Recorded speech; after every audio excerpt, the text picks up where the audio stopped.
всички тези теории на конспирацията има един много комичен момент, че те всички до нас се случиха. И всички ние, ако не се събудим, сме приключили. Това е факт, защото ние се движим много активно към трансхуманизма. Нищо, което се случва около нас, не е плод на случайност. Всичко е регулирано. Имаше ни метални птичета, които се навиваха с едно ключе. И го пусти, той си изпее песничката. Горе-долу това е съвременната журналистика. Демокрация, свободи, братства, равенства, той е лозунг. Това е бла-бла.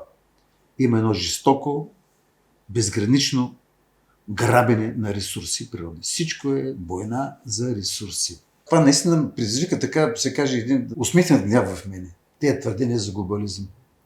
Не Байганил страшния, Киряк Стефчов е страшния. За да реализираш един план за политкоректност в литературата в частност, ти трябва да изградиш апарата за тази работа.